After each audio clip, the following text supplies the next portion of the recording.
We are live on social media. Hello, social media. I hope you've been doing well and are preparing to celebrate Tet tomorrow, the Lunar New Year, and the biggest Vietnamese holiday on the calendar. It's actually starting already there because, Sean, did you know that right now, although it's January 31st here, it's February 1st there? I did not know that. Yeah. Yep. It's early in the morning on February 1st. So and this is the big day. The morning of the first day of Tet is the, Christmas morning. So odd because that's such like a juxtaposition between like celebration and yet that word carries such a negative connotation. Exactly. And I kind of want it. Let's talk about that a little bit because that's good. I agree.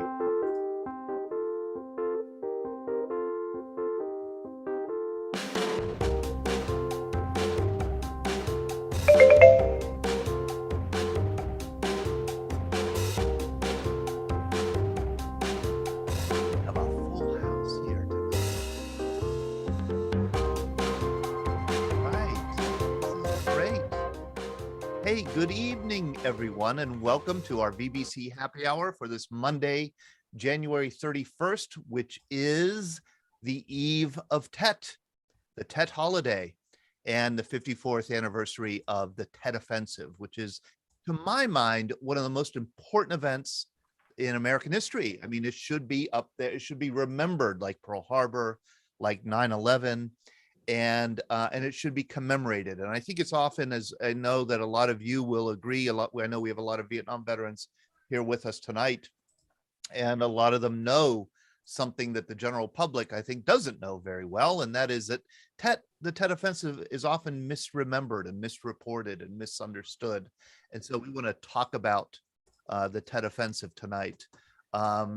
My name is Todd DiPastino. I'm the director of the Veterans Breakfast Club, and we're a nonprofit based here in Pittsburgh, PA, chilly Pittsburgh, PA. We've been in business for 13 years, holding events where veterans come together to share their stories. We started doing these events online almost 2 years ago, and we're able to, gather people from across the country to have conversations like the one we're having tonight with veterans of the Tet Offensive and others who are always welcome to come and join us and be a part of our community here. It's an inspiring and educating community. We love to connect with one another, and veterans tell me that it's a healing experience often to share your story here. And with me, as I guess he's my wingman tonight. Sometimes I'm his wingman. Tonight he's my wingman, Sean Hall. Hello, Sean. How are you? Good evening. I'm great. How are you? Sean and I were just talking about how Tet, the word Tet is it has negative connotations, obviously, because of the Tet Offensive 1968, but it's a celebratory holiday. I mean, it is a big deal, and we want to talk a little bit about the holiday, how Tet is experienced in Vietnam, as well as, of course, the Tet Offensive. Sean, you are the host of our podcast, which is the Scuttlebutt, and I know that you have a new episode of the Scuttlebutt that was released today, correct? We do, yes. And I hope everyone takes some time to listen to this one. We don't ever really talk politics here at VBC. We don't dive into it in our in-person. We don't do it online. But with the Scuttlebutt, it's a little different. It's pre-recorded, so we can go into some of the more gritty details of things. We had Dwight Bodorf and Jess King join Ryan and I for a conversation about veteran advocacy. And though I don't think we dipped too heavy one way or other on the aisle, we heard what's kind of in conversation right now, what they are hearing at the community level, how that's different between what they hear up at the state level and to the national level. It was very informative, and especially for myself, who I'm not a veteran, to hear three veterans talking very intelligently about what drives them, and even talking with Ryan all in the episode about how when he enlisted, it wasn't something that he thought about then, but it's definitely something that he thinks about now. And I just hope everyone takes a moment to listen to it. You can either download it wherever you get a podcast, or you can go on YouTube. I put the link there in the chat, and you can watch the episode. and hear Dwight and Jess talk about sort of what they're doing and what they're hearing on Capitol Hill, who they're supporting, why we don't have enough veterans in Congress. I think those are really important conversations that they're both very in the know about. So give it a listen if you can. That's excellent. The Scuttlebutt, you can find it on YouTube on the Veterans Breakfast Club YouTube channel. You can go to our website, veteransbreakfastclub.org, and click and start watching and listening or download the podcast. I also want to let people know that a week from today, we will have Galen Peterson on. He's a veteran of the Iraq War, a West Point graduate. He was a tank platoon leader in Iraq, and he wrote a book called Strike Hard and Expect No Mercy, a tank platoon leader in Iraq story. I've been going back and forth with him. This will be an entertaining and fascinating conversation about life in the Iraq War. And I also want to let people know that we have coming up on Wednesday morning for our VBC coffee hour, Brad Graft, another fascinating person. He was a Marine and served 30 years ago. This is the 30th anniversary of Operation Restore Hope, which was the operation many of you will remember from 1992, 1993 in Somalia, Mogadishu, a kind of a peacekeeping mission. He's going to talk about that. And he's also going to, what really appealed to me about Brad was he writes historical fiction. He writes fiction novels that are intensely researched for their historical accuracy about the Mongol Empire. He's always been fascinated with the Mongol Empire. And we were going to crack down. There will be no jokes about how a Marine could be a writer, an author. We won't joke about. I'm holding you to that. Maybe one or two, but that'll be it. We're going to cap it at one or two jokes. And the other thing we're very excited about is we do have a new sponsor for this VBC happy hour, which is tobacco-free Adagio Health. Tobacco-free Adagio Health. They're going to be sponsoring our VBC happy hour every week, and they're dedicated to preventing and reducing tobacco use and increasing education about tobacco hazards and secondhand smoke. And they kind of work toward a tobacco-free country in three different ways. Number one, they help people quit. They have a nicotine replacement therapy. They have classes. They have a quit line, 1-800-QUIT-NOW, that you could call to help you quit using tobacco. They educate people on the tobacco use, chewing tobacco, snuff, cigarettes, cigars, pipe tobacco, and other nicotine products like vaping. And they also advocate. They advocate to develop and strengthen tobacco-free policies to protect the health of people where they live and where they work. And you can learn all more about tobacco-free Adagio Health at their website, tobacco-free.adagiohealth.org, tobacco-free.adagiohealth.org. So we're very grateful to have them as a sponsor. And tonight we have a very special sponsor in VVA 862, that is Vietnam Veterans of America, Chapter 862, one of the largest Vietnam Veterans of America chapters in the country, maybe number three in the country. We have Larry Googans. I hope we have Larry Googans here tonight, who might be able to clarify that. I know we have several members of VVA 862. Larry, are you with us? I'm sitting right beside you on my screen. Yeah, but I don't see you. Hey, Larry, your VVA 862 sponsoring tonight.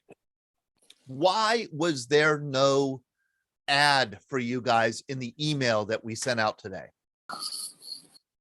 Well, I'm not going to address that. I'm going to go ahead and let you handle that. Let's see. You know what I always do? No, go ahead. I'll let you explain it. I look around and see who isn't here, and then I blame her. So let's see. Ellie isn't here. It was Ellie's fault. She should have put that ad in and we will make that up to you. I'm very sorry about that, Larry. It's not a problem, Todd. I know you are. It's not a problem because I know we're on quite often. And but thank you. We will we will sponsor when you can't find any. I'm happy to see the sponsor that you have, though. If you don't mind, I'm one of those fortunate ones that never touched a cigarette in my life, so I don't have a problem in trying to fight tobacco, but I know it's a struggle. So that's good. I'm glad they're doing it every week. And Nice do you know job. what do you know what I'm going to look up? And I meant to look this up. Do military veterans smoke disproportionate to the, general population? I'm guessing they do. Yeah, my guess would be the same, but I remember Marshall Gordon. Many of you know Marshall Gordon. He was in the Army. He was drafted into the Army in the 1950s. He always tells a story about, I mean, I guess it's not fun. It's funny when he tells it, that he started smoking in basic training because he was ordered to. His drill instructor said, take a smoke break, and he just stood there. And the drill instructor got in his face and said, I told you to take a smoke break, recruit. And so gave him a cigarette, and he said, I got hooked, and he smoked for decades because of that. But anyhow, Larry, can you tell people a little bit about VBA 862? Well, like you mentioned, I don't want to take up a lot of time, but we are the largest chapter in the state of Pennsylvania. We're also the only Vietnam Veterans of America chapter in southwestern Pennsylvania. Clem Blazewick is on my screen down at the bottom. The VVI is also a very active chapter, and you've worked with both of us right now. So between the two of us, we pretty much take care of southwestern Pennsylvania as far as Vietnam veterans go, but there are a lot out there that are not a member of either of our organizations. And I just make a plea, if you know anyone, it really is beneficial. It's not a drinking club. We have meetings and we don't allow alcohol at the meetings, but the biggest thing is communications between veterans, just like Todd and the Breakfast Club does communications between all veterans. With us, it's primarily communications between Vietnam era veterans. So it is very beneficial. We can give assistance to people. Got to remember that we're all 70 plus years old. We're not going to be able to redo your back deck or help you move your furniture if you're going to move, but we can help with other areas that that veterans and Vietnam veterans in particular are interested in. And I will mention that we help all veterans, all services, all veterans, all eras, not just Vietnam veterans. So thank you, Todd. If you want to, or there's a list that I put together for Todd, just a list of things that our chapter does or has done. We're just active and try to keep active. Again, remember, we're 70 plus years old. So some of that activity is very slow activity, but we still do it. And I just plea to join one of the two organizations. Clem can talk about, it's called VVI, Vietnam Veterans Incorporated, or Vietnam Veterans of America, which we're the only Vietnam Veterans of America chapter. But we just want to help veterans, and we're just dedicated to that. So I'm looking for more, even though we are the largest chapter, I'm still looking for more members to join that want to help their brothers and give some time or just some guidance to them. It can be anything you want it to be, or as little as you want it to be. We have meetings. Our meetings are at the Rochester VFW on the third Wednesday of the month. We're actually talking about changing them from an evening meeting to an afternoon meeting, because people like Short Round, who is also here, he doesn't like driving at night. So, but many of the veterans don't want to drive at night, and I'm sure everybody here can understand why. So, yes, please come by and join. We're not looking for anybody to do anything. We're just looking for communications among veterans. So, Todd, thank you very much. And VVA 862 is an extremely active, not only is it large, just under 1,000 members and associate members, but extremely active. You meet monthly. Lee Corfield sends out, emails periodically, very often. You're always doing something. And it's a wonderful group. And it was you guys who taught me years ago, when I got to know some of you, that your generation, the Vietnam veteran generation, is the connector generation. among veterans. You reach back to those who served before you, and you reach forward to those who have served after you.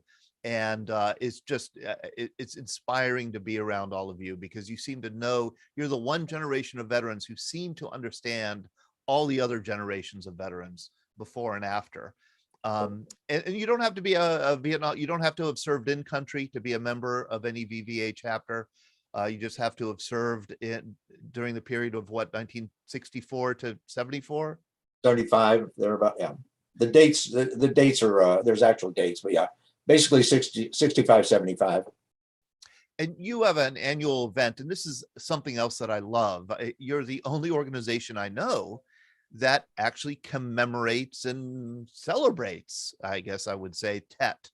Tet is, an anniversary that usually gets lost, but every year you hold the Tet reunion party, it's called, and it is a lot of fun. It's fascinating. It's moving. There's dancing, there's music, there's a meal, there's a bar.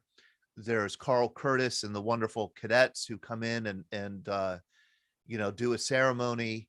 There's usually, some kind of a speaker, and it's a very special event. And I know it's coming up here February 19th.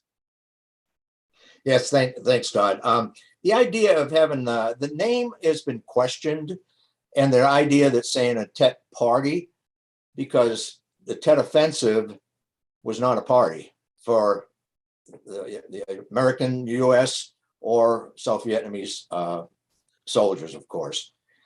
But it was supposed to be a celebration, as you described earlier.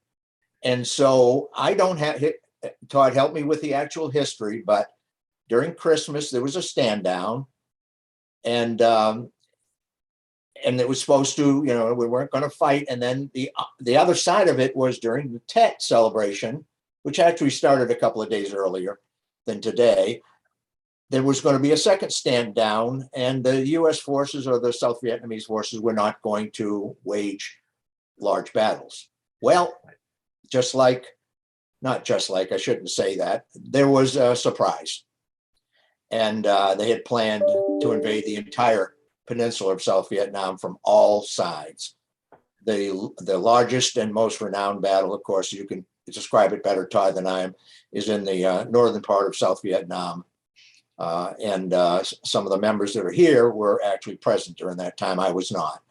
But that's what it is. So anyway, back to the original thing. It was supposed to be a celebration, but of course, it wasn't a celebration for the US-backed forces at all. So when we put this together, and when it really got started, the idea of it was for those who survived could celebrate the fact that they survived and honor those who did not. There were 73 in Beaver County. This is primarily a Beaver County event, who gave their life during the Vietnam War. So we honor them and then get together in the camaraderie of veterans, as veterans always do. Yeah, it is. We've had different speakers at different times. Kind of tough to get a good speaker, but you know how that goes. So we found one that was local. Todd, yeah. Oh, yeah, that's right. It's Todd. Now, we all know Todd. We all know how Todd can speak and describe events. He has been our guest at one other time and got a standing ovation because of what he does, and I'm sure it'll be the same. So, Todd, we are very honored to have you there and talk a little bit about whatever you want to talk about. I'm sure it'll be great. So, we joke about it with Todd, but I'll tell you what, there's no one better, and we all sitting here know that. So, Todd, thank you very much. If anybody needs anything, Todd has my email address. He has my phone number. He never calls me, but he does have my phone number. And we can link you up. So Todd, thanks for let me take the time. Yeah, absolutely. And if you live locally here in Western PA and you want to attend, and I highly recommend you do, because it is a wonderful event. They usually get upwards to 500 people there at the Fez in Aliquippa. You could get tickets, or you could get the ticket information about the event at vva862.org. That's vva862.org. And if you want to get in touch with Larry or how to order tickets, you can always contact me at todd@veteransbreakfastclub.org. All right, that's February 19th. But you have a great lead in to our conversation subject tonight, which is That's what I planned. TET. That was my plan. TET. One of the reasons why the TET offensive was one of the reasons why it was such a surprise is that TET is such a huge holiday in Vietnam. I mean, huge, and it still is. There's nothing quite like it. There's no equivalent of it here in the US. There's no holiday that we have in the US that lasts for 9 or 10 days that involves everybody in the country. Vietnam is a country of 100 million people. I believe 70 million of them travel for the Tet holiday, travel to go back to their ancestral villages, to go back to their homes. Families get together. The whole country just shuts down. And actually the biggest moment of the whole Tet holiday, which is the Lunar New Year, is going on in Vietnam right now while it's evening here in the US on January 31st. It is morning on February 1st in Vietnam, and people around the country, the whole country is shut down. No shops, no stores, no schools, no workplaces, and everybody is home. This is remarkable for a country and a people that really place a lot of value on industriousness. People are always moving around, doing something, working hard. It's a hardworking culture. And for them to take, days off where they do really nothing but spend time with family, that's a rare thing. I was thinking of this movie, Full Metal Jacket, and this character, Lockhart. I think he's a Stars and Stripes. I think that he's Stars and Stripes editor.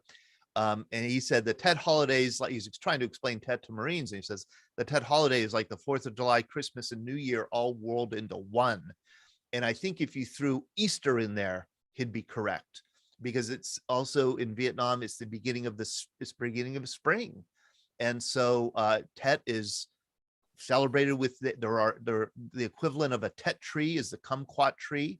You see these trees everywhere during Tet in Vietnam, and after Tet. When we went twice, we went after Tet, and you do see these kumquat trees everywhere. People go and buy them, they pot them, they put them outside their homes, they put them inside their homes, and it is a celebration of the spring season. In the southern part of Vietnam, it's the apricot blossoms that are everywhere also. In addition to kumquat trees, apricot trees with their blossoms. And then in the northern part, where it's too cold for apricot trees, they have peach blossoms, are symbols of Tet. And Tet is such a big deal. It's such an essential part of Vietnamese culture that it was really unthinkable that the Viet Cong and the North Vietnamese would break the truce that Larry mentioned to launch not only any kind of offensive, but what was the largest military operation up to that point in the entire war. Overnight, and this is kind of funny, because of the accident of the calendar in 1968, it was Tet, or I should say, the Lunar New Year in Beijing was on the 30th, and the Lunar New Year in Hanoi was on the 31st. And so the Viet Cong and the NBA weren't sure. They were told to rise up on Tet, and different people use different calendars, so they weren't sure what to do. So that's why half of the uprising happened on the 30th, the other half on the 31st. And it was massive. I mean, it was 80,000 Viet Cong and NVA attacking 100 different towns and cities throughout South Viet, command centers, military bases throughout South Vietnam. The US troops were not prepared for it.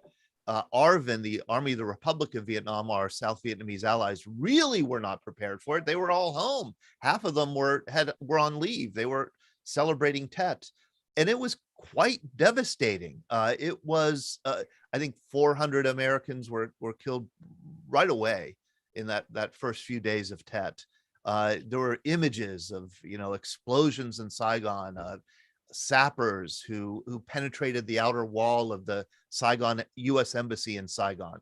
The initial reports were they had taken over the embassy. That was not true, but they had penetrated the outer wall of the embassy. The North Vietnamese army took over the citadel in Hue, the ancient citadel there. Towns and cities being overrun, and the whole idea was to inspire the South Vietnamese people to rise up against their South Vietnamese government and rise up against their American occupiers and end the war. That was the goal of the Tet Offensive, to end the war with one massive military operation. It's the beginning date of Tet is usually January 30th. There would be what were called mini Tets, one in May, one in August. And Tet, I think historians usually in the US military define the end of Tet as September 23rd. This is a very deadly time in the US war. But the big story, really, of Tet, the big story was what a devastating failure it was for the Vietnamese. I mean, devastating. Whoever ordered this thing should have been shot or at least fired. And the person who ordered it was Le Duan. He was the one who in charge of North Vietnam. Ho Chi Minh, it turns out, was against it. Vo Nguyen Giap was against it, thought it was foolish. This was devastating. It was so devastating that between January and September 1968, 58,000 Viet Cong and North Vietnamese were killed in the Tet Offensive. 58,000, almost precisely the number of Americans who were killed throughout the entire war. So this was a devastating blow to the Viet Cong, the National Liberation Front. They would be unable to launch any kind of offensive operation like this for another 4 years. It took until spring 1972. They were just wiped out. They were completely wiped out. The Viet Cong in the South were wiped out by the Tet Offensive. The wipeout was so complete that there are people today with good reason who think that the reason the North Vietnamese ordered the uprising was because they wanted to destroy the Viet Cong in the South, who would be their rivals, and they were rivals when the two halves, North and South, were reunited. North Vietnam didn't want a very strong, active Viet Cong in the South to be the revolutionary rivals. So this is all to say that this was a very dramatic turning point in the war, a very dramatic set of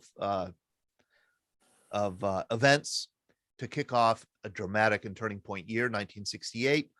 And while it was this tactical defeat for the enemy, it was in the long term, it seems, a strategic victory for the Viet Cong and the NVA because of how the US reacted to Tet.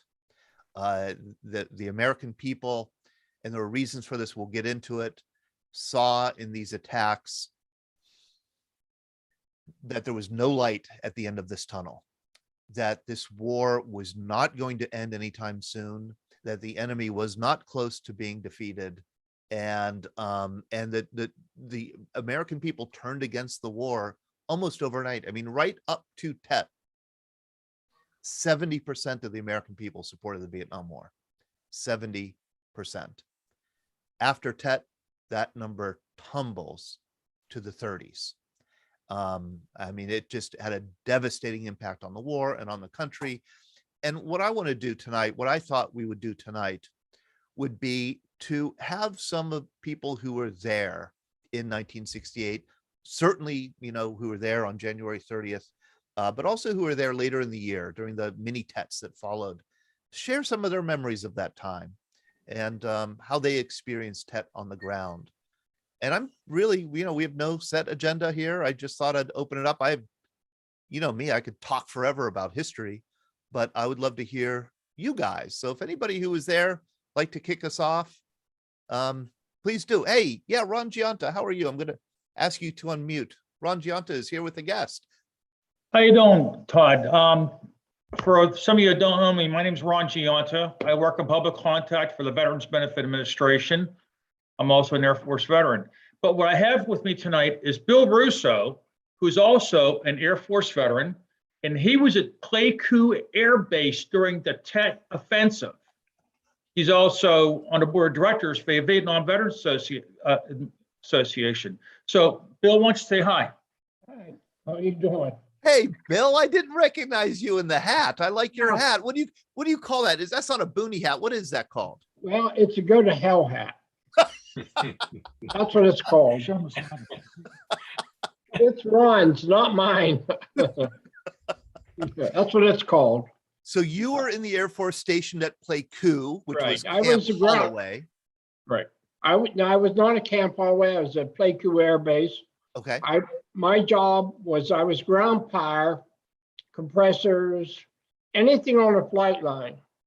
The only thing that I have to add to that was we didn't get what the Marines got, and we were, of course, probed all for. We dealt with the NVA, not the Viet Cong. The only thing that really happened that I can remember vividly was this. 2 days before Tet started, and they say they didn't know this, our commander, our Light General Birdsong, he called us all in at the end of the flight line. Now, I never left the flight line while I was there. And he said, under any and all circumstances, we are not to surrender the flight line. You have to keep that, we have to have that because that's our lifeline. And we're all saying, what, this is something that we were doing anyway. You know, we weren't gonna let anybody have the flight line, but why come to us now? So I think, and I'll say this, I'm not saying anything bad about anybody. I think they had an inkling of what was gonna happen and when it happened. Yep. And I know I was married at the time. My wife, of course, was watching all this on the news. Oh. And she told me that she said, I know Bill's gonna die over there because he won't give up. He's not gonna give up no matter what happens. Now, we were armed with 38s. The Air Force had 38s, and that's what we had. Of course, we had M16s, but we could actually see the NVA setting up rockets and the flashes during night. It was hellacious. I mean, it was something a poor boy from Swickley, Pennsylvania, never ever thought that I would ever see in my lifetime, but it was in front of me, and it was not a happy day. And we were under barrage every 10 minutes. And then we were quite fortunate because we had Mr. Puff, the Magic Dragon, get up in the air. And let me tell you something, he rained down fire on those people. And then, this is for Larry, the F-4Cs, even though I know Larry didn't fly that, but the Air Force, what a beautiful sight to see over the horizon, the F-4Cs come and bomb the living daylights out of them. But it was 3 days of hell for us. The Marines were used to that. We weren't. Air Force wasn't, to be honest with you. That's what I remember. And I still have nightmares over that. You still do? I still do. I forgot that you were married, and your wife was, watching this on the news, and I Yep. can't imagine what that was like for her. Yeah, it was, she was staying with her mother. She was a social worker for the state, and the people at work was telling her, we know your husband's there at Pleiku, and we could see that they were getting bombed. Is he okay? She said, I have no idea. I'm not in communications with him. So That's the way it was. Boy, oh boy. Mark Spiradigliozzi, were you there for Tet? Hello, Todd. Yeah, I have a very different perspective of TET because I ended up being three quarters of the way through advanced infantry training at Fort Polk when January 30th hit. When that hit, there were very many different perspectives I got of the entire situation. Number one, if you watched Walter Cronkite the night that he had met with I believe it was Abrams at the time, and they had a conversation. He came back and did an editorial that absolutely said there's no gentleman's way out of this war. We are not going to win the war. We are going to have to negotiate our way out of it. That was one side of it that I saw there. The second side was actually the drill sergeant.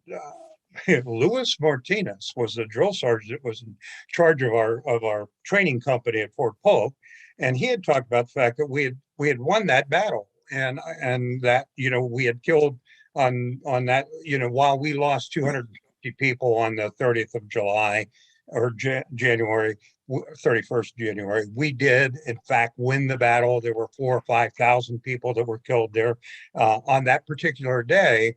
But if you sit back and you think about it, yeah, we won the battle, but we lost there was a political football fumble that happened during that all. So then let's fast forward 4 weeks and I get into country. And I am an 11B. I'm a light weapons infantry guy, 1st Cavalry Division at LZ Jack, actually at Camp Evans, doing some green boot training there. And on April 19th, a total of, I'm going to guess 5 or 6 weeks into the Tet Offensive, one of those mini Tets happened in a place called Ashaw Valley. I was with the third Brigade of the 1st Cav. We went into the northern end of the valley, fought our way down through that. So the fighting was just as atrocious. We lost, 150 guys. At the first day of the battle there, we lost 15 helicopters.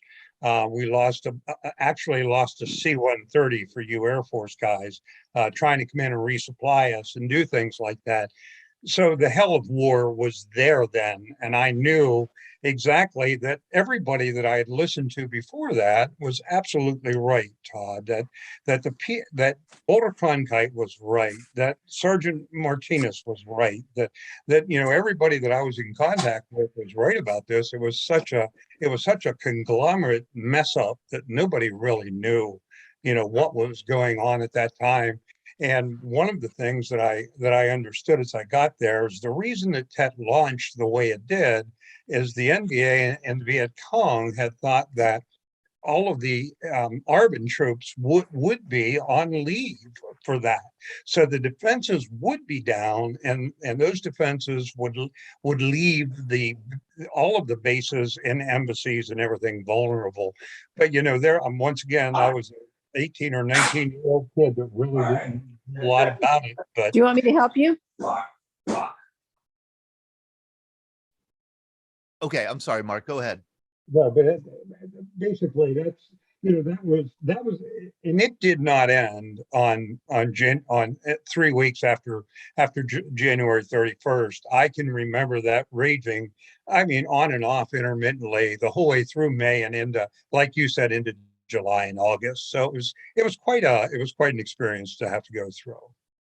Yes, and the casualties for the mini Tet, the American casualties for the mini Tets that started in May and then August were actually greater than the casualties even early on in the Tet Offensive. And this was the political cost that you mentioned, Mark.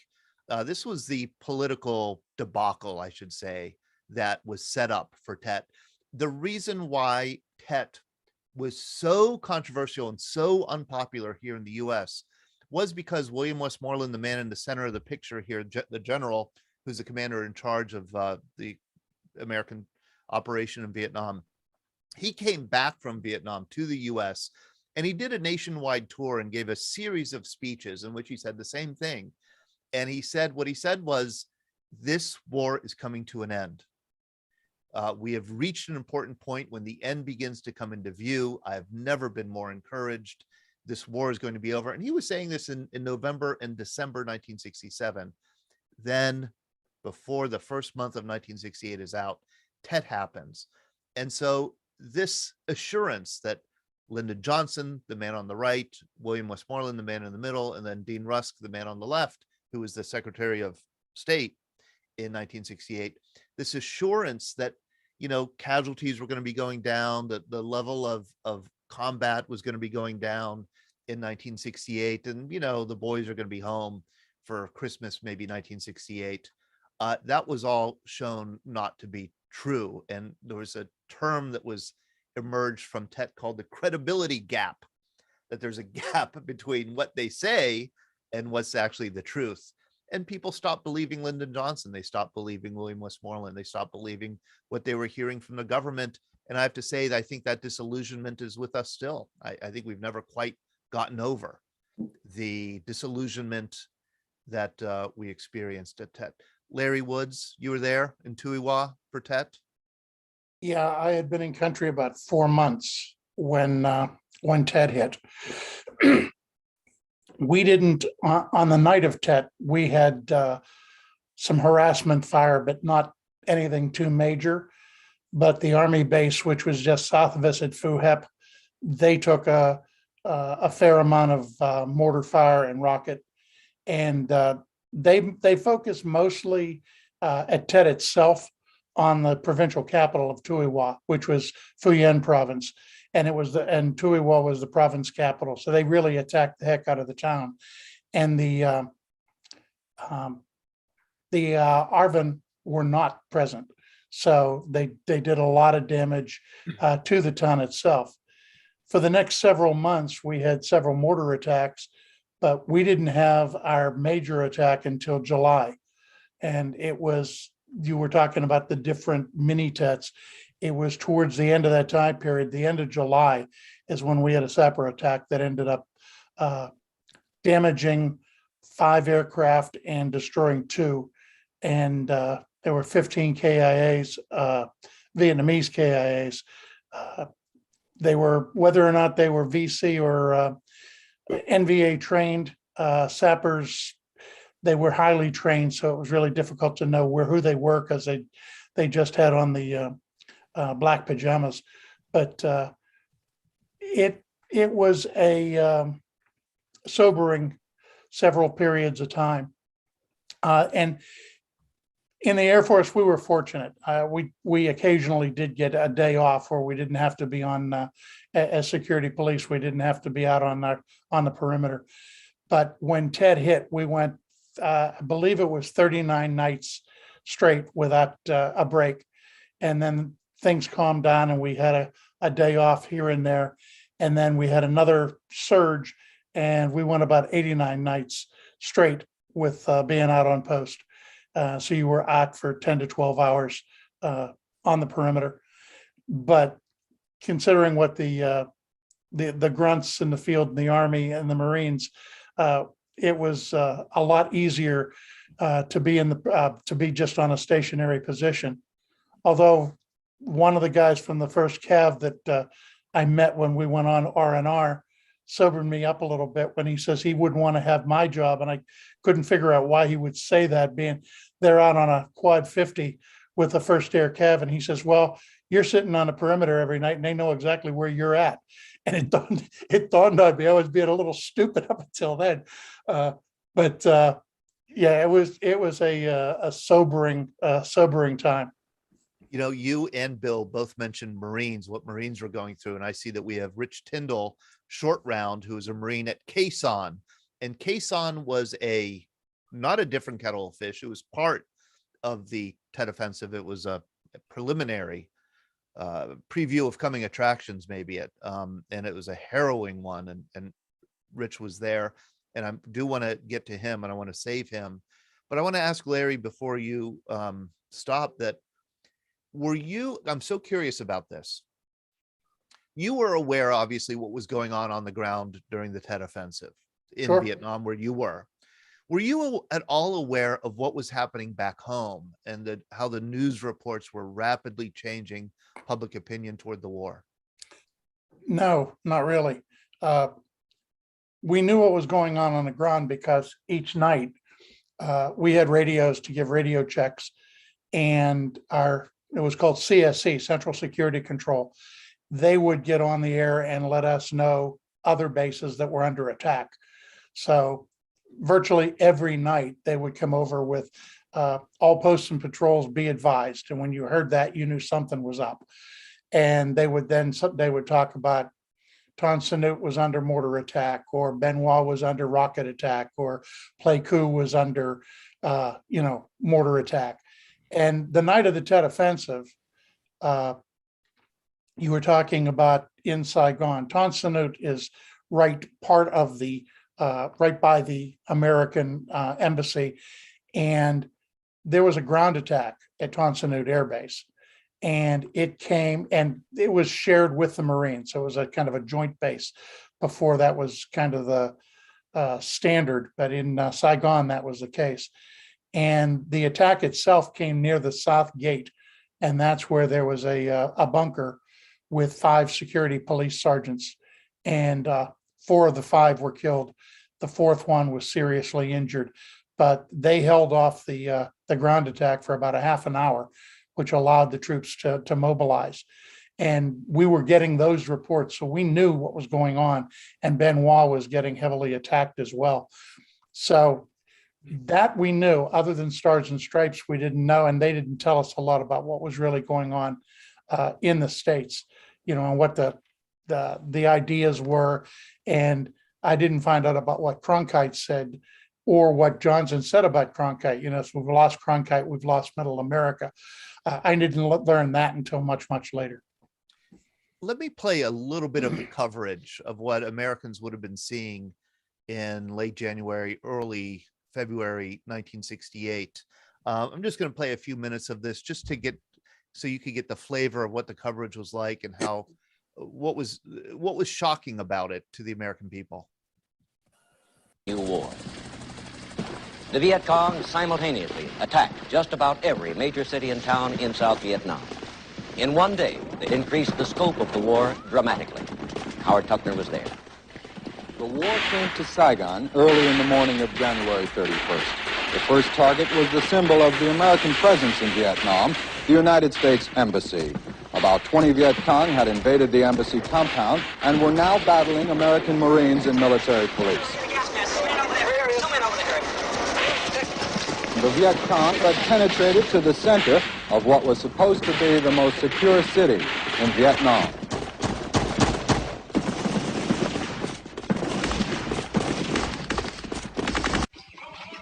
On the 5th day of the battle for Hue, the Marines moved out from the fortified Army compound that withstood the original attack and advanced into the empty, abandoned buildings of what was Hue University. Hue, the ancient imperial city. It is to Vietnamese what Old Boston is to Americans, where many of its country's leaders are born or educated, where many returned to celebrate Tet a week ago when the fighting began, where many remain hidden in the unknown interior of...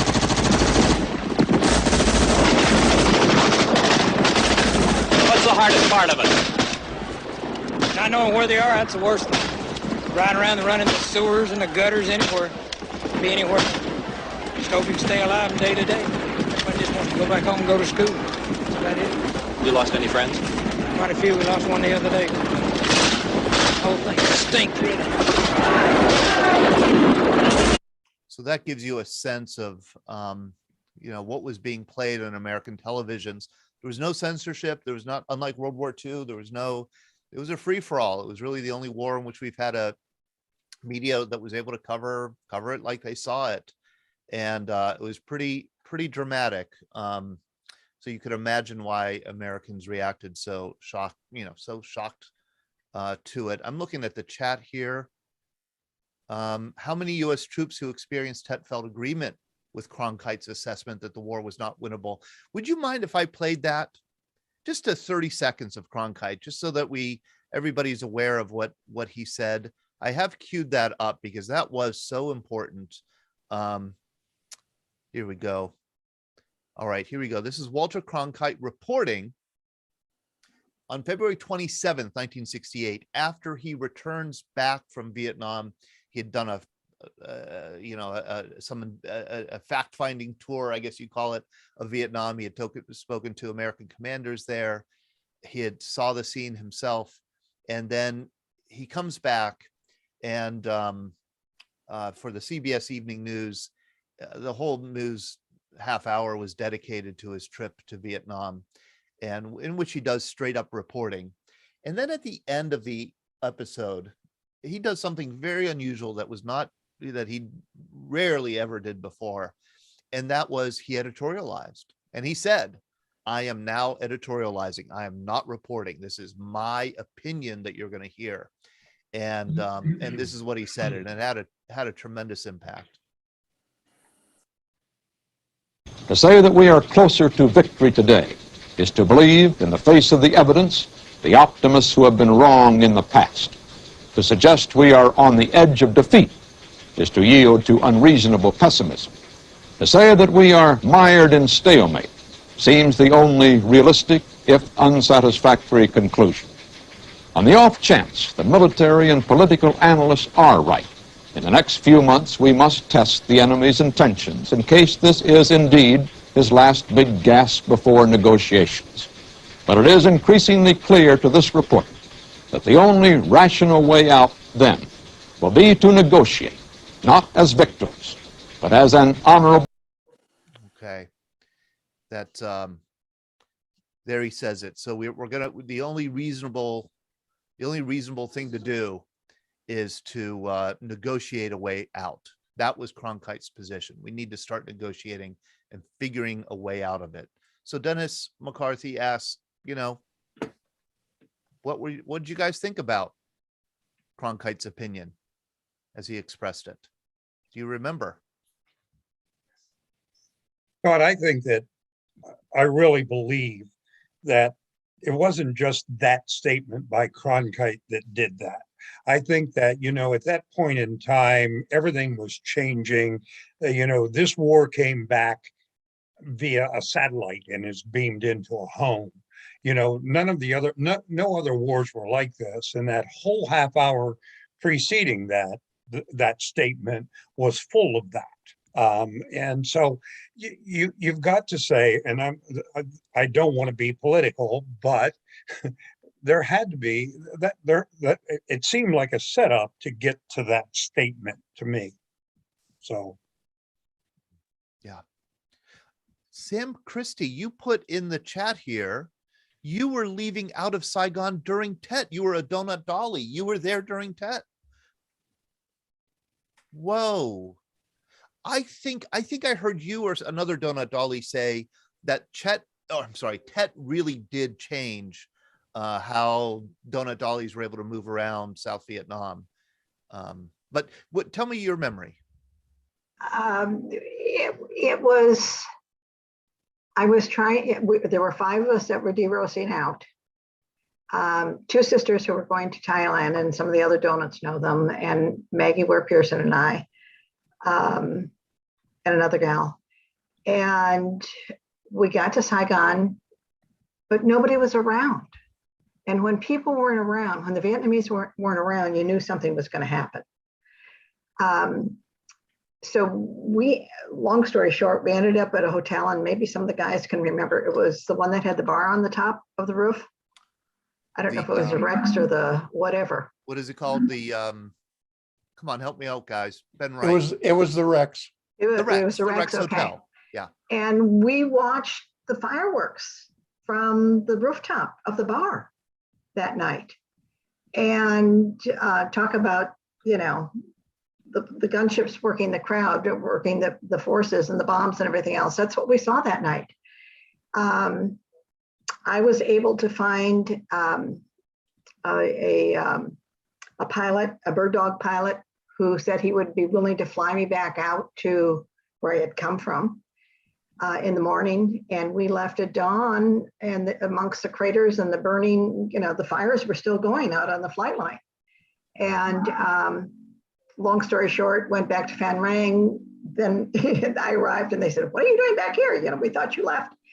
Then I got to Cameron because I could catch a flight from Cameron out to find out that my passport had not been stamped and I had to go back to Saigon.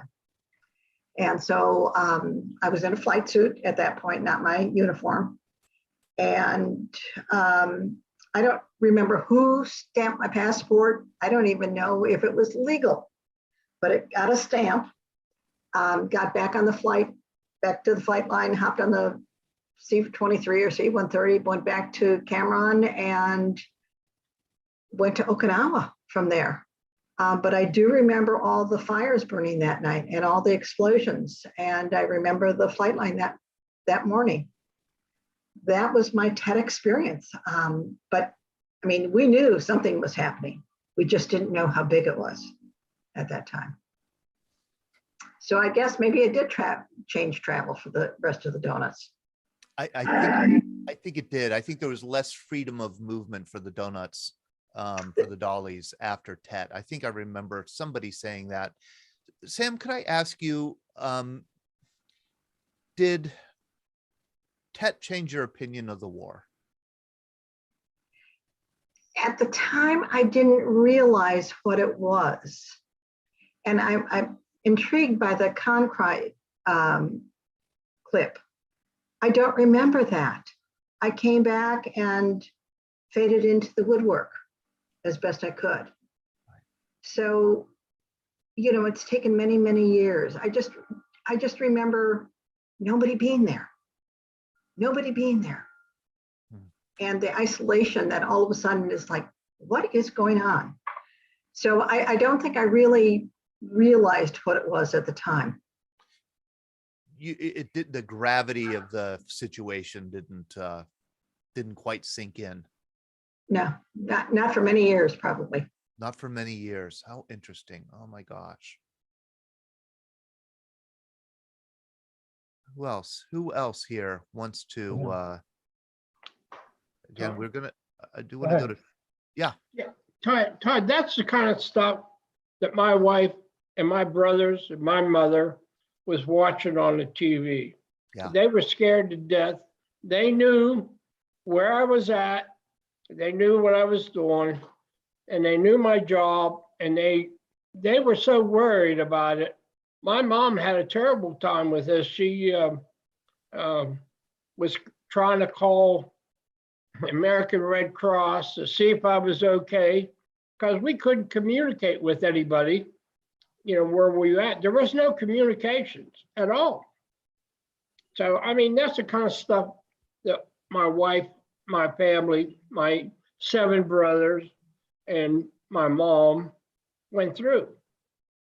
So, I mean, it was a terrible time for them too.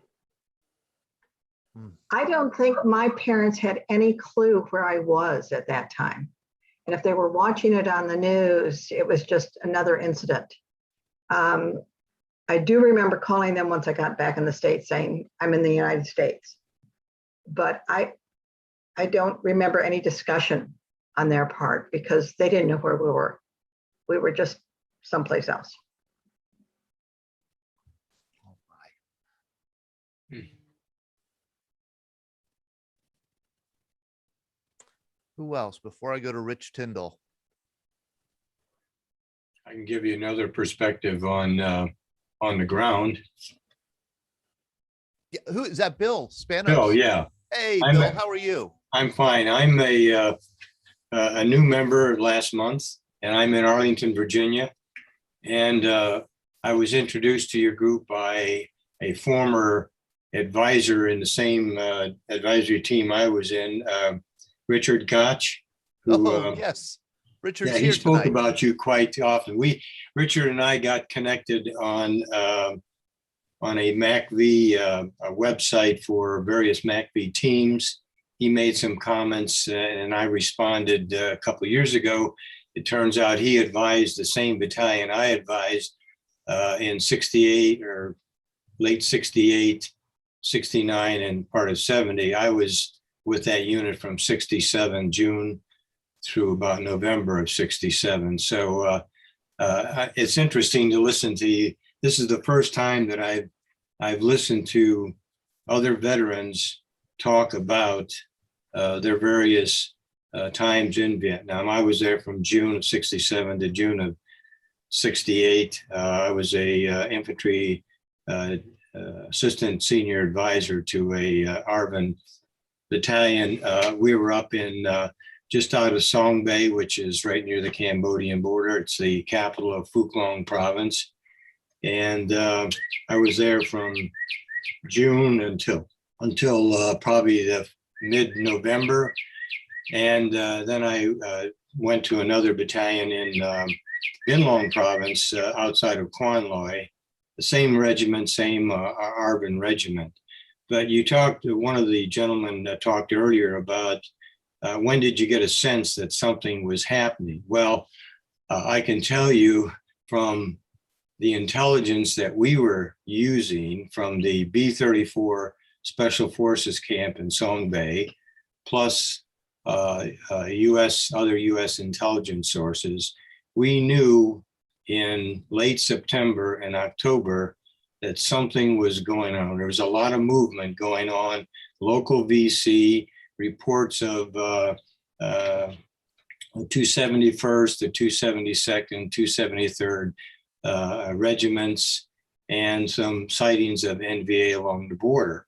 Well, it's too long of a story, but suffice it to say, on the evening just before midnight of October 27th, we got hit by the 88th NVA regiment, about 2,500 strong, fully equipped, fully trained specifically on that compound, no matter who was in it. As it turned out, well, suffice it to say, we took care of them. And my hat's off to all the folks here who are Air Force, because as far as I'm concerned, Air Force pilots, puffs, they walk on water as far as I'm concerned. We had 3 waves that night at 3 different points. They never got inside the compound. We managed to get 2 medevac choppers in between waves. We spent about a week afterwards doing mop-up operations. And as it turned out later on, as I did research, my own research on books and other documents that were written, these were classified by Vo Nguyen Giap as the border battles. And the strategy was that he was hoping to create these border battles all through the country on the borders to hopefully draw the larger American forces out to those areas to make Saigon and other major cities more vulnerable to attacks. It didn't work, unfortunately. So I've always thought that what we went through was pre-Tet. We knew something was going to happen, was going to build up towards something going towards Tet. And we all know what happened on Tet. So I got transferred down as a senior advisor to another battalion in the same regiment. We were in about 3 kilometers outside of Quan Loi. I think the 3rd Brigade of the 1st Division was there. And when Tet hit, what we got was stringers of the enemy going into Saigon. And then what we got on coming through our backyard was the remnants of whatever survived coming back out of what they lost in Saigon and other cities. We also had a chance, I recall we had a single sideband radio that we had traded for from the Special Forces. And so we were listening to Westmoreland calling Colonel Patton to bring the 11th Armored Cav from Locked In down Highway 13, which you could hear the rumbling all night long. It was unbelievable. So we kind of knew, I believe we knew, and my counterparts knew in October and November that something big was happening, and Tet was probably going to be the target. Huh, so that is, and I've heard that from so many other service members who were there in Vietnam, that there was an inkling that something was going to happen. There was intelligence. I see iPhone with her hand up, but I don't recognize who you are, iPhone. Why don't you unmute yourself and let us know?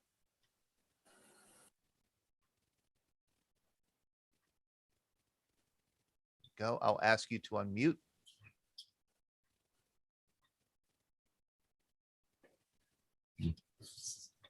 I'm sorry, I'm watching this on my iPhone and it's hard to find anything. Hi, my name is Judy.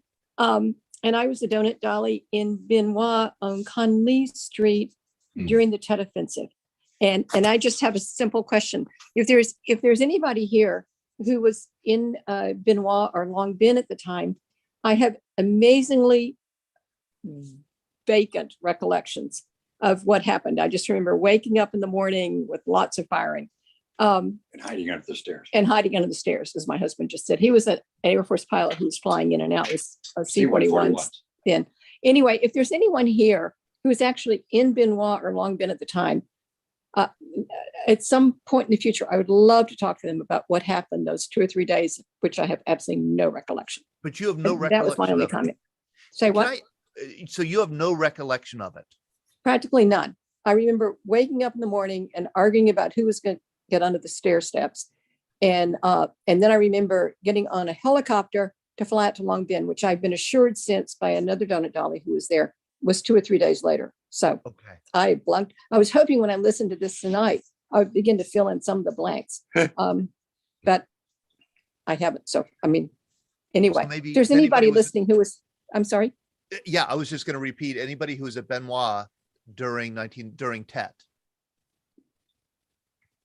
Well, if you ever run into anyone who was, Okay. my cell phone is here, I think, and I'd be glad to give you contact information. Judy, Thanks. if I don't have your contact information, you should give it to me in the chat. You could private chat because we love donut dollies and we love to do programs with them. And It's very can I kind, ask- very, very kind of you. I will Can I- find chat and send you my contact Okay. information. Can I ask you, did you know your husband in Vietnam?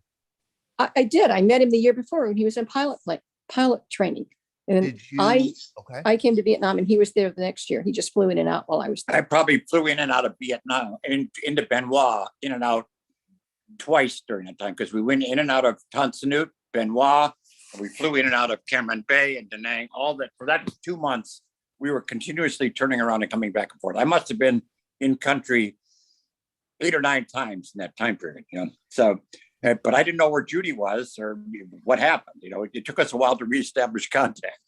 That is so interesting because somebody sent me a story, and I will not reveal any names about, and the reason I asked is because you were not allowed to, date any service members there when you were there, Judy. Oh, I And, don't know who told you that. That's simply not true. I mean, what do you call dating?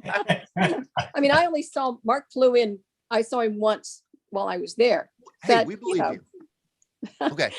With Well, these- okay. There were what we used to call, when I was in Vietnam, I was in at Tan Son Nhut in the class of '69, and flying EC-47s all through 3 Corps and Northern 4 Corps, and we used to call them Class A bachelors and Class B bachelors. Okay, a lot of the Class B bachelors had a great time dating in Vietnam. Us Class C bachelors were lieutenants who didn't have a chance. Well, there were donut dollies. There were a lot of young women there. Nurses. And the guys were all great. They were all great. That is so great. Thank you for joining us, Judy, and thank you to your husband also for sharing a little bit of his memories. I spent a lot of time over Nui Ba Den, where the 25th Infantry Division was. Yep. A lot of time over straight north of Saigon, where the 1st Infantry Division was. I hope I saved a bunch of their lives because we were getting real-time intelligence and calling artillery on them. It's long ago, right? We But have, Mhm. go ahead. No, I'll send you my contact information. And Thank you, Judy. It was very great. It was great hearing the comments of the guys who've just been talking. I want to turn to Rich Tyndall, labeled short round here on our Zoom, in our Zoom room, because Rich was a Marine at Khe Sanh. And I just wanted to say a few things about Khe Sanh. Such an important battle. And it represented a real shift. Something happened in 1967-68 in Vietnam. Historians are still debating why it happened. The war shifted. the war in the early years, 65, 66, early 67, had been focused around 2 Corps and 3 Corps here, Saigon and then north of Saigon. The area at the DMZ, not that much was happening. The area in 4 Corps in the Delta, there were a lot of Viet Cong there, but the US didn't have a lot of operations going on there lately in the early years. And then in 67, a lot of action started happening up here in I Corps near the DMZ.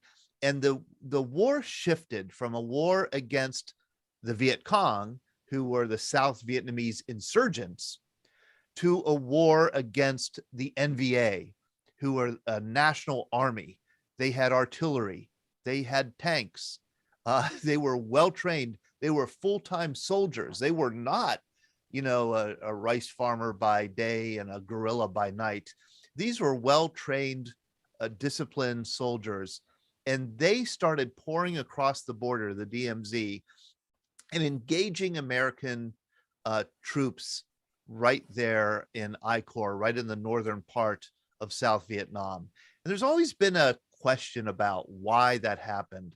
And I think, I'll give you my view as a historian, just what I think it was a deliberate strategy by this commander, General William Westmoreland, who was frustrated with fighting a guerrilla war in the South. And he wanted to fight a more conventional war where the US had, a major advantage against conventional troops. So he tried to lure the North Vietnamese army down across the DMZ into the South to wipe them out in big battles. And what he did is he set up some Marines as bait.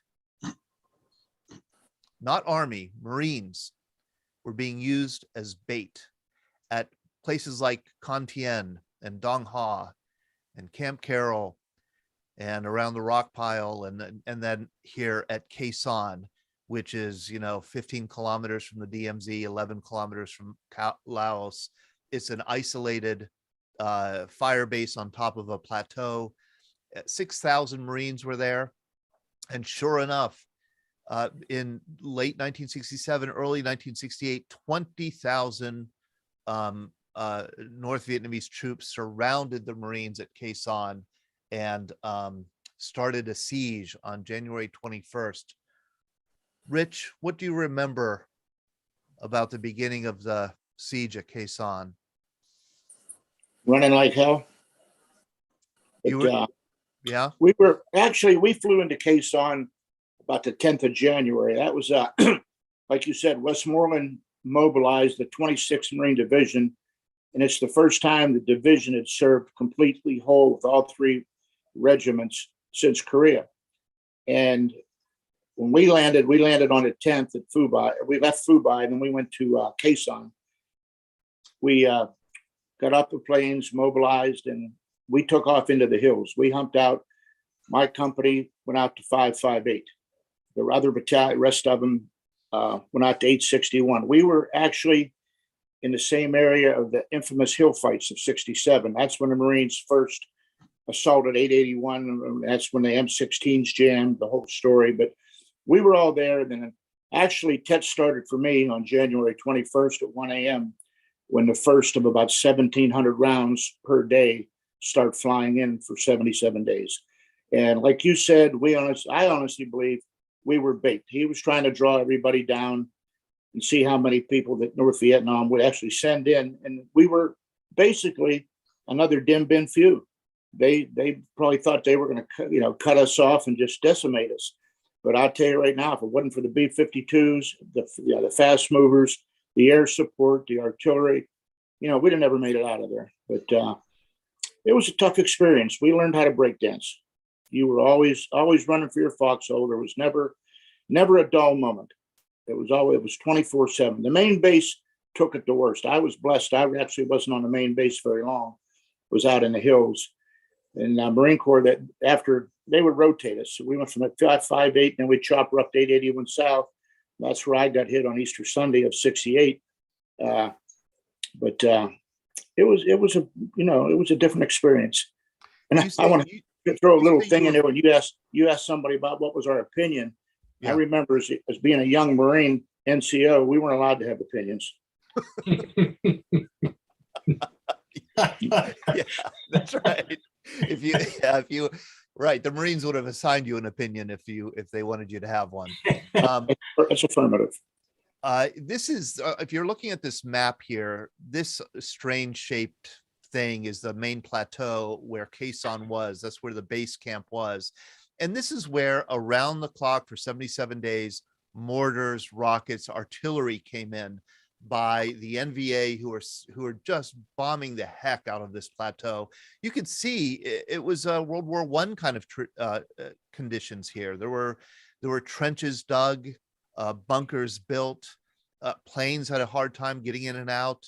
There was a shortage of water and food for a while. It was hard to get the wounded out for a while because the whole plateau was under siege. Rich said that he was fortunate that he wasn't there.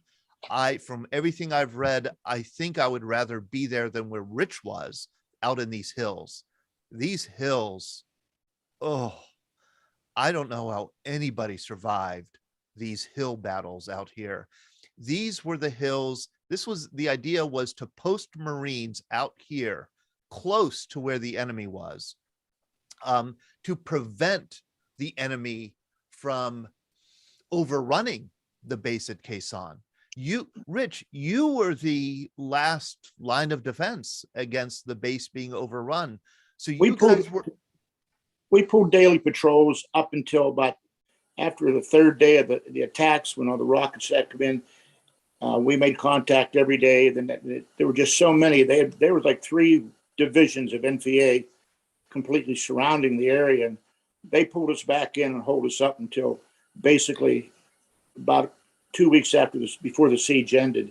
We started doing patrols again, but we took constant probes. One night we actually heard tracked vehicles. We thought they were coming through us with armored vehicles. We heard them in the distance, and we called in artillery and air support, but really there was no place over there it was any safe to be.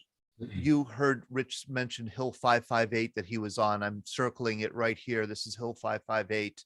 And the other terrifying thing I've heard about was that you were in such close contact with the enemy, Rich, that when the B-52s did come and bomb the enemy, they were bombing so close to you that, they almost got you, right? Well, they had what they call danger close.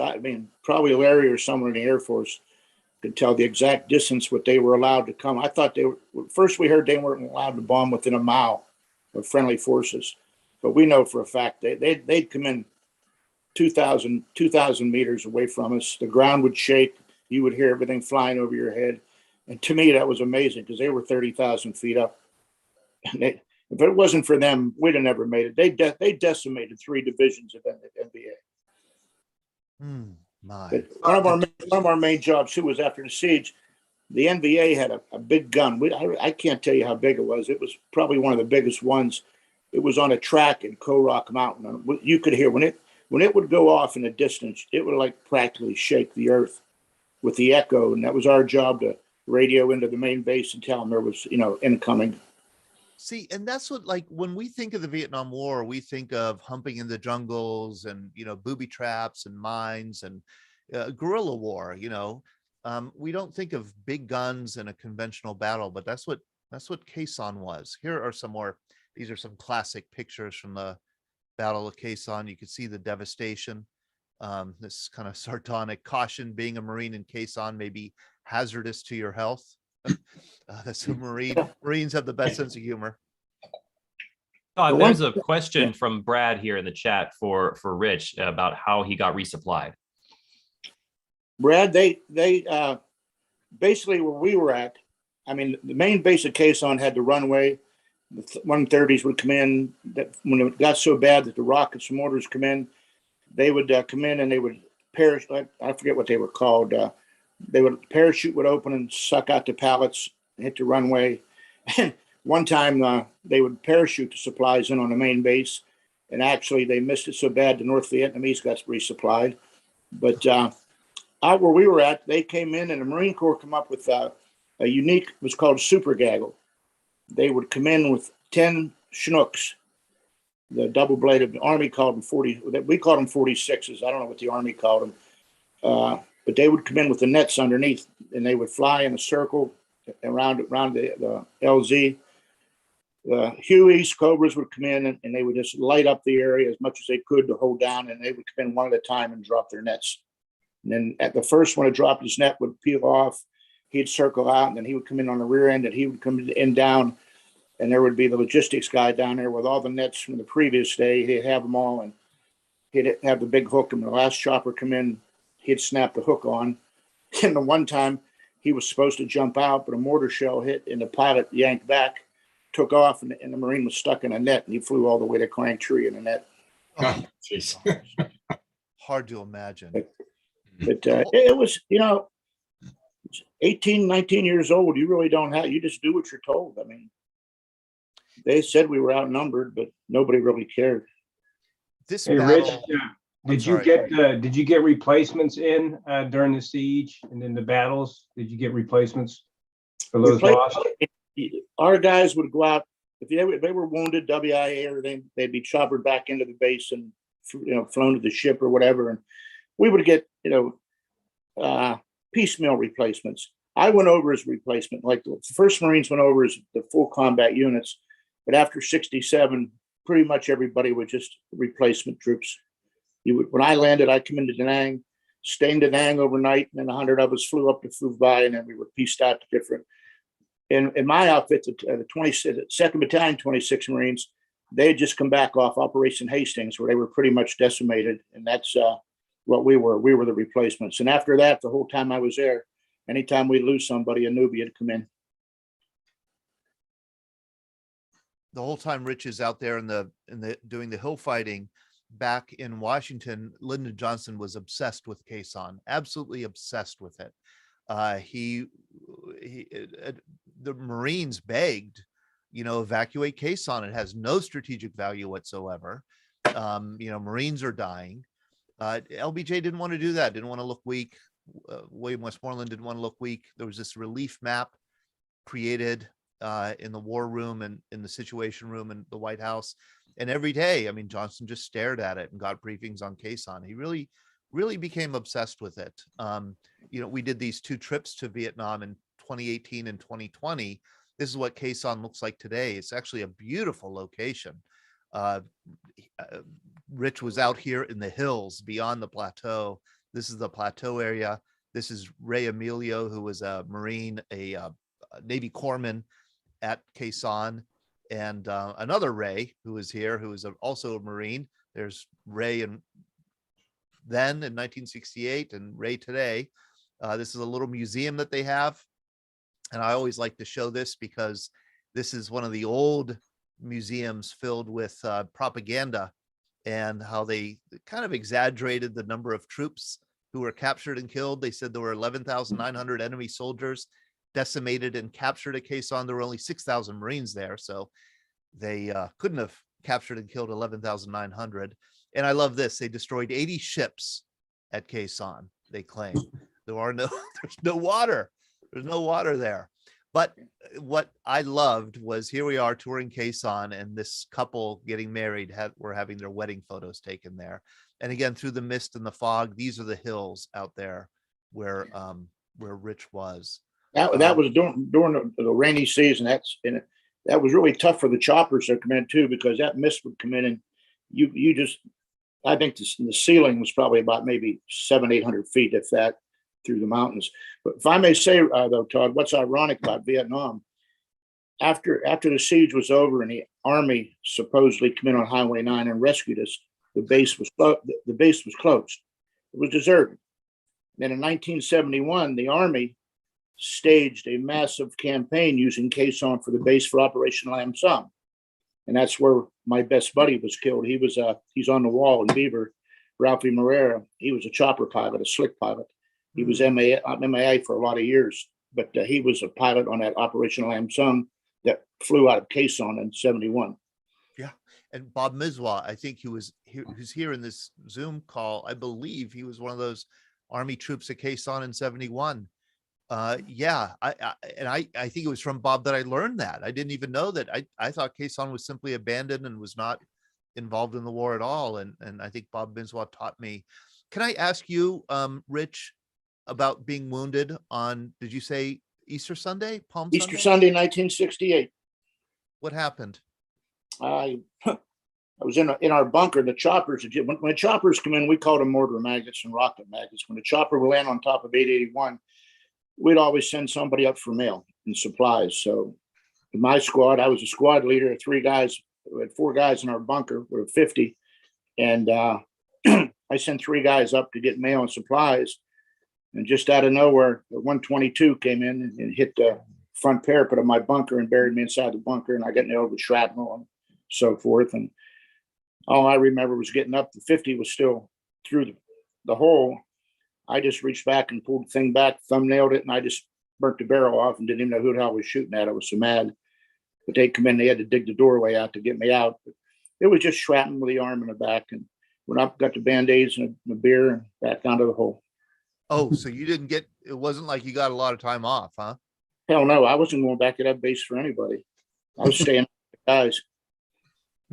It wasn't safe to go back to Quezon on the main base. And it's still a kind of a riddle of what the NVA thought they were going to do. There are some who think that, like Rich said, that the NVA was trying to create a like a Dien Bien Phu to, really bury the Marines at Quezon, which I think is probably the case.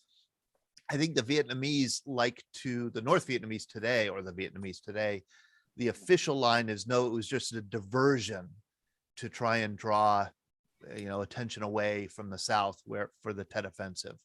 But the one thing is certain is that the NVA disappeared after April 1968. They just evacuated and didn't lay siege to Quezon again. So you say they disappeared. They were unique. I mean, you'd be in a firefight, and Westmoreland, his middle name was Body Count. He'd always want you to find bodies and how many. But after a firefight, you'd find blood trails and everything. But the one story, if I have time real quick, I'm going to share is after Quezon, we went up into the DMZ and we were actually out at LZ Margot. We were going up a mountain, and our point man it was raining, just like you saw on TV on Hamburger Hill, but we weren't fighting our way up, but we were climbing. And he fell forward and he fell into the mountain. And what the hell was this? He fell in and they dug it away and they sent our guys in. I didn't go in myself, but we were told they went inside that mountain and there was a full military field hospital inside that mountain. Wow. And they had like these exercise bikes. They had a solid titanium rod across the back of the wall of the mountain with sprockets on it. And the Vietnamese would ride those bikes 24 hours a day for electricity. And that's where we first got our first inclination of University of Berkeley, the medical kits. They brought them out and showed them to us. They found bunches of them in there. Whoa.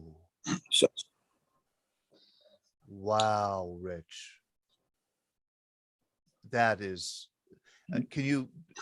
so Berkeley University students, radicals, were sending first aid kits to the North Vietnamese. Oh, hell yeah. They everybody knew what they were doing. To this day, they're the same as they always were. In my opinion, they've never changed. Boy, oh boy. What a devastating discovery that must have been.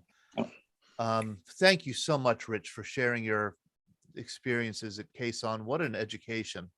What a history education here. Pat Conway, you mentioned that you were in, I'm trying to see if Pat is still here, that you were in Vietnam from August 68 to August 69. And I was going to ask if you were there for one of the mini Tets. Maybe Pat left us here. Is there anybody else then who was, there in 68 who could share a memory? Todd, I got there in September. Can you hear me? Yeah. Okay. I got there in September 68. I always told people that I was not there during Tet, but from what you're telling me, it lasted through September. Yeah. But I don't remember any mini Tets until TED of 69, and then we prepared. I was in the 199 Light Infantry Brigade. We were trying to protect Saigon, but I was in a fuel supply group. So basically getting fuel to helicopters and APCs and things like that.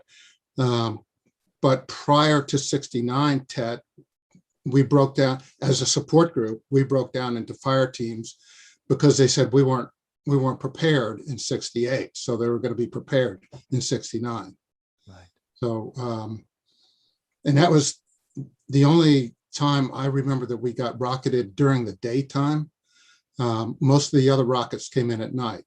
So that was TED of 69. You did get rocketed during the daytime. Yeah, just a couple of times. I mean, the one was close enough. We heard it coming in.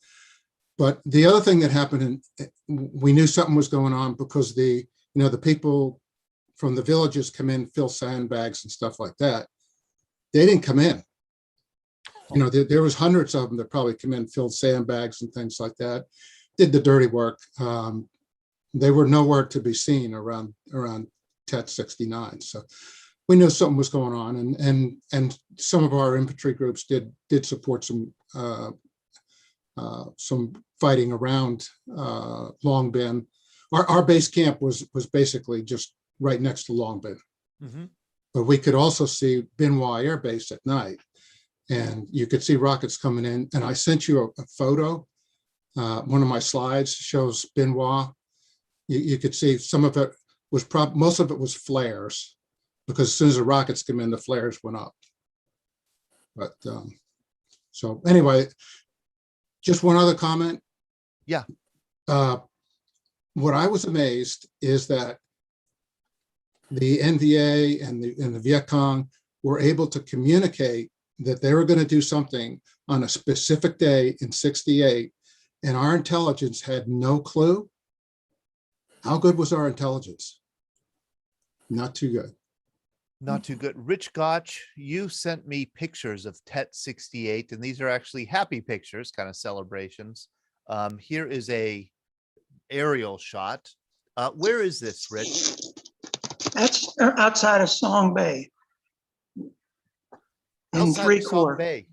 Yeah, that's a base that actually, after we took out the city there, we had to put this base in, and it's in the French style, but that's a Song Bay base that we established, and it's a battalion size. So you got about 1,200 people there. That's where the rest of those pictures are shown up.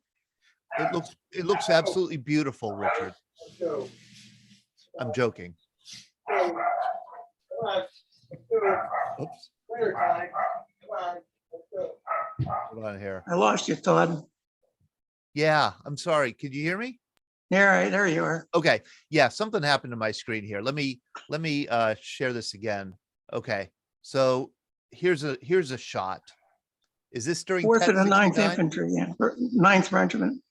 I'm guessing you're here. There's this guy here, right? That's me, right?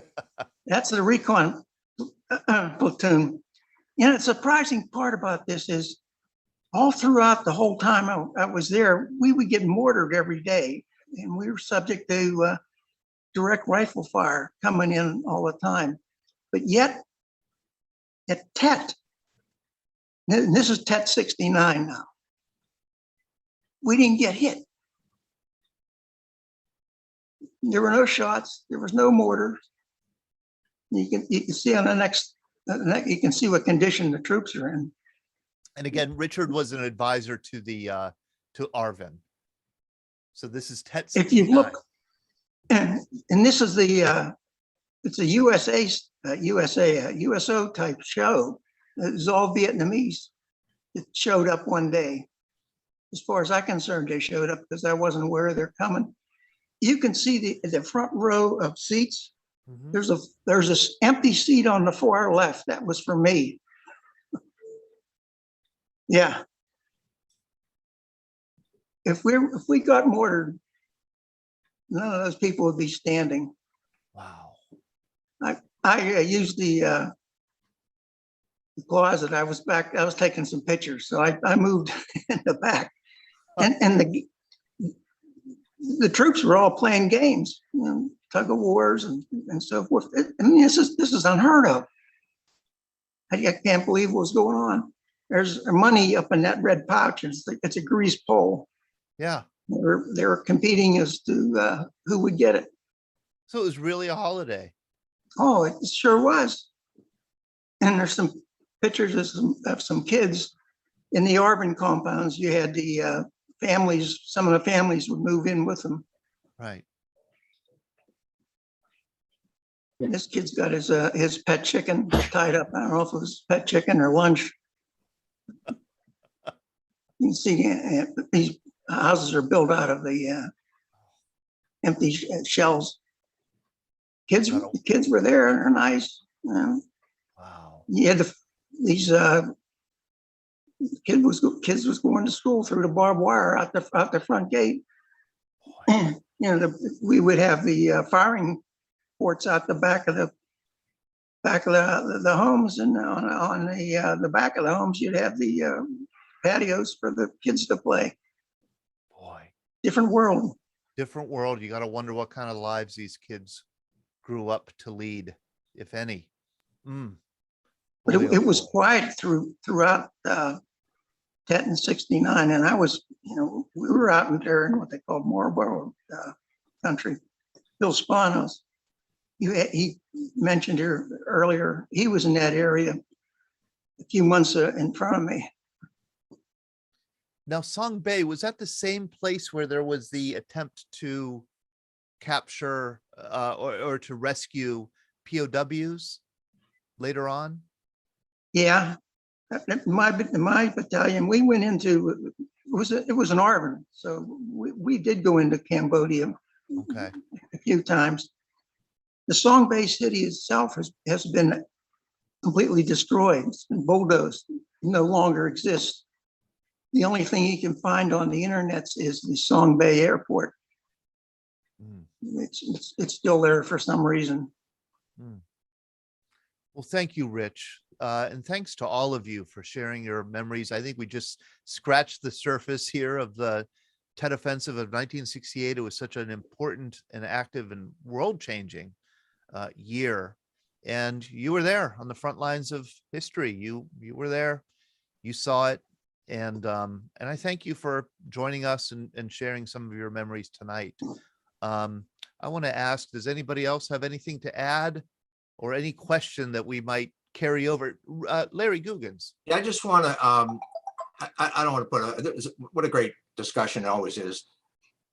But as I understand, Todd, and you can verify it or tell it's not true, of everything we just talked about and all of these battles that occurred that are called Tet, according to the military, we never lost a single battle. I'm talking US forces never lost a single battle. So yes, there was a lot of US soldiers and South Vietnamese that got killed.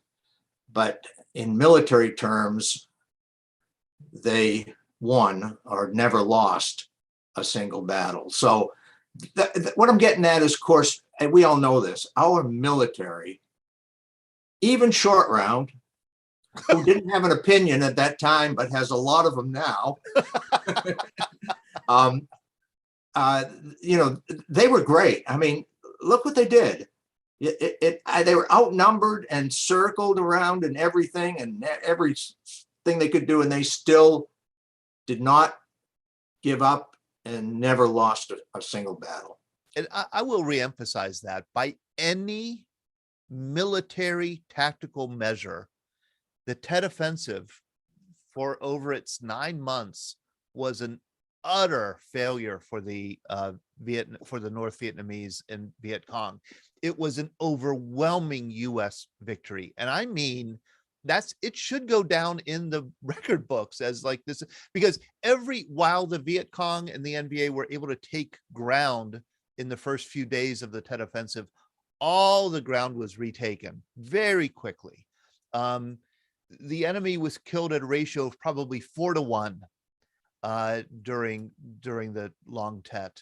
By any measure, it was a great victory of the Allies, of the South Vietnamese and the Americans. The defeat was strategic. The defeat was political, and all wars are political, and all wars involve strategy. And it was not a military defeat. It really was a larger political strategic defeat. And that's a whole different kettle of fish that we could continue to talk about. But boy, thank you, Larry, for clarifying that. Well, I just wanted, we need to, I know you know that we need to remember that even though the country turned against the war, and probably rightly so because of what they were being told, myself included, because I went in 68 and I thought this was just about over. Well, not so much. But again, not to throw politics into it, but what did we do in the fall of 68? We stopped bombing North Vietnam for 3 years so that they could build up again. Yeah, and they did. Kill more people, and they did. And they did. So, I'm not trying to make it a political thing, but, politics, well, I'll leave it at that. It's hard to, you can't, Larry, we always skirt that issue here with the Veterans Breakfast Club because war is always political. And yet we try to stay away from partisan politics, but I think there are times when you're talking about any war that you have to get into the political goals of what the war was. And Don Nemchik says in the comments here, don't overlook Hue City. Yeah, Hue was a huge part of Tet, and we didn't have any veterans who were there in Hue. Marines, 600 Marines fighting off 16,000 NBA at one point. Just unbelievable. The Battle of Hue City. Hey, I know we're over time here. Thank you all for sticking with us, and I hope you'll join us Wednesday morning at 9 a.m. for our VBC coffee hour. We'll have another Marine sharing a story from 1992, Somalia, Brad Graft. And next week, of course, we'll be back right here for our VBC happy hour. All right. Take care, everyone. Good night.